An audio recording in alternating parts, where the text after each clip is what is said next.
నమస్కారం. నా ఈ ప్రయత్నం మీకు నచ్చినట్లయితే గనక మన ఛానల్‌ని సబ్స్క్రైబ్ చేసుకొని, పై జాబితాలోని మరిన్ని వీడియోలను చూడటం ద్వారా మీ నైపుణ్యాలను, జ్ఞానాన్ని కూడా అభివృద్ధి చేసుకోవడానికి ప్రయత్నించండి. జై Hind.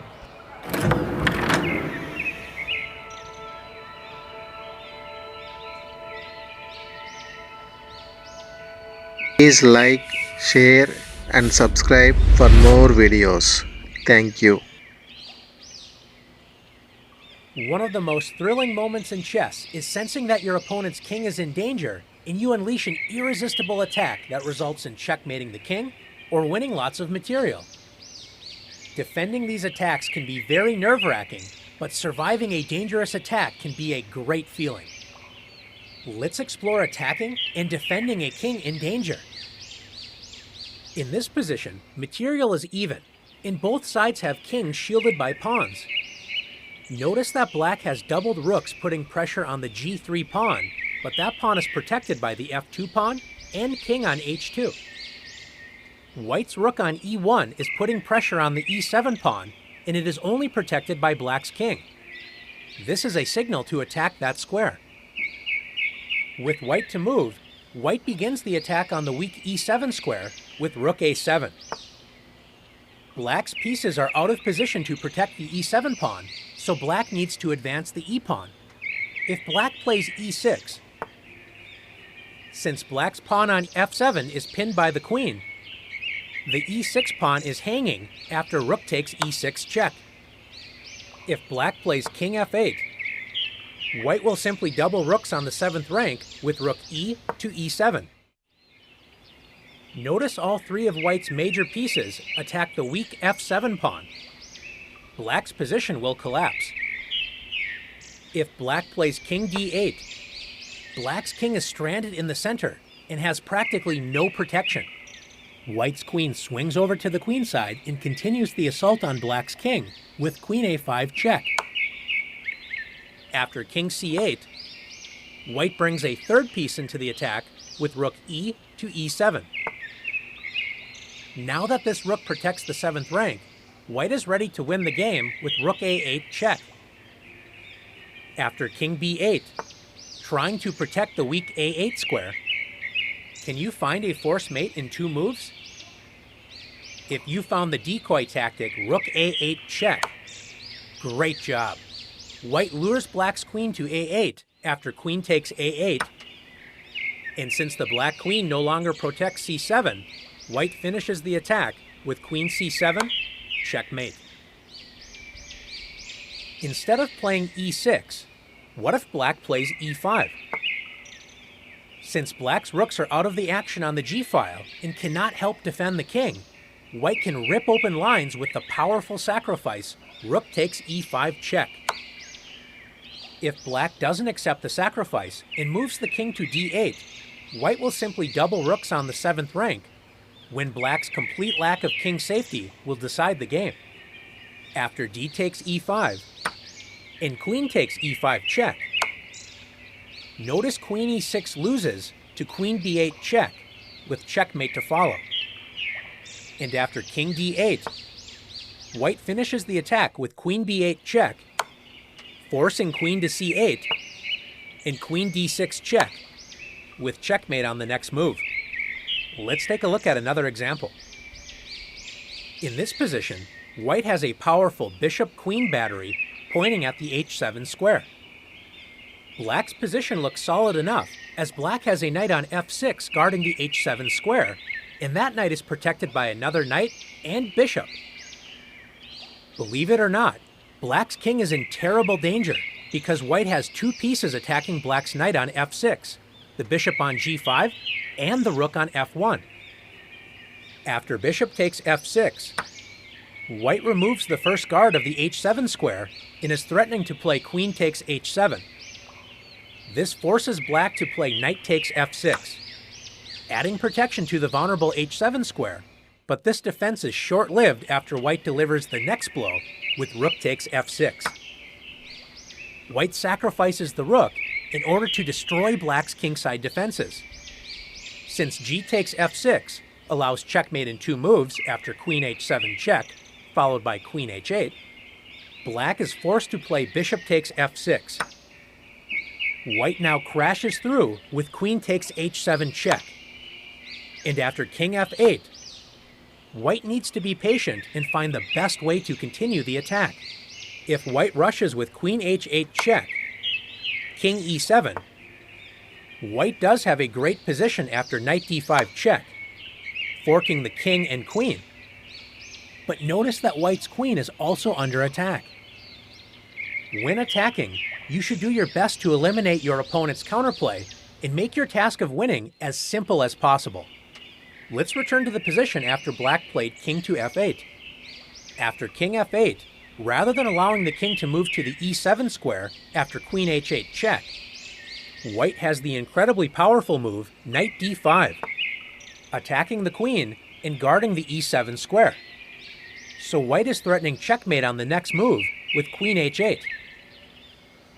Black cannot capture the knight, as it would open up White's rook on the e-file, preventing the king's escape after queen h8 checkmate.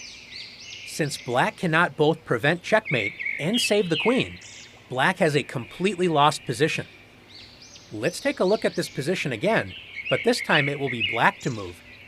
With White to move, Black's defenses collapsed after Black was unable to protect the h7 square against White's powerful attack. Black could play g6 to block the b1 to h7 diagonal, but that move weakens the dark squares around Black's king. One useful phrase to remember is that when you have a knight on f8, there is no mate. After knight f8, Black's knight protects the key h7 square, and White cannot remove that defender anytime soon. Black's position may be a bit passive, but this is a small price to pay to prevent your opponent's deadly attacking ideas. Let's take a look at another position. In this position, White's king is stuck in the center and is dreaming of soon castling the king to safety on the king side. With Black to play, can you find a way to prevent White's king from castling and keeping it stranded in the center? If you found the pawn sacrifice c3, great job. Black sacrifices a pawn, but opens up the light-squared bishop, trapping White's king in the center of the board. After queen takes c3, how can Black continue the attack? Now that the light squares have been opened around White's king, Black has the powerful move queen g4. Black's queen takes advantage of the pinned knight on e3, threatening checkmate on e2, the unprotected bishop on f4, and is also eyeing the pawn on g2. After queen d2, preventing checkmate on e2, Black has several good choices, including simply winning a bishop on f4. Black can also take advantage of White's pinned knight and play queen takes g2. White's rook on h1 cannot be defended, as after rook f1, the rook may look secure, but it is actually completely hanging after queen takes f1. Checkmate. By sacrificing a small amount of material, Black kept White's king in danger when White's passive pieces were no match for Black's coordinated forces. Let's take a look at one more example together. In this position, White's king is in serious danger. All of Black's pieces are pointing at White's king side, and Black is ready to deliver checkmate on g2. Let's look at some defensive options for White. Since f3 allows bishop takes e3 check, forking the king and rook, the only other pawn move to consider is g3. g3 seriously weakens the light squares around White's king. Black must not be tempted with queen c6, threatening checkmate on the long diagonal, and White does look to be in trouble, but is actually winning a piece after bishop c4 check, king h8, and bishop d5, skewering the queen and bishop. After g3, Black destroys White's weakened kingside with the powerful rook takes e3. Black sacrifices a rook, but after f takes e3 and bishop takes e3 check, Black's two bishops, rook and queen, all working together, overwhelm White's defenses. After rook f2, bishop takes f2 check, and king f1, Black finishes the attack nicely after bishop takes g3 check, discovering the rook's check on white's king. White's king cannot escape to the queenside after bishop f3, because black has a forced checkmate after rook takes f3 check, king e2, queen e4 check, king d1, and rook f1, checkmate. As we can see, pushing pawns in front of white's king led to disaster. Is the position hopeless for white? Let's take a look at the position more closely. So far, we have only looked at white reacting to black's attack by weakening the kingside with pawn moves. What if white could force a trade of light-squared bishops? That would make white's position easier to defend. Since bishop f3 would simply lose a bishop after bishop takes f3, notice that the g2 pawn is pinned. Can you find another way white can try to force the exchange of light-squared bishops? Try to find an active move for white. If you found bishop c4 check, great job. White attacks black's king, and after king h8, white has the active defensive idea of bishop d5, blocking black's light-squared attack against the king. If black trades bishops, white's king is in far less danger. And after c6, black closes the diagonal, so white can play bishop to c4, preparing to attack black's kingside after bishop d3. Now that you've learned how to attack and defend a king in danger, let's put your skills to the test.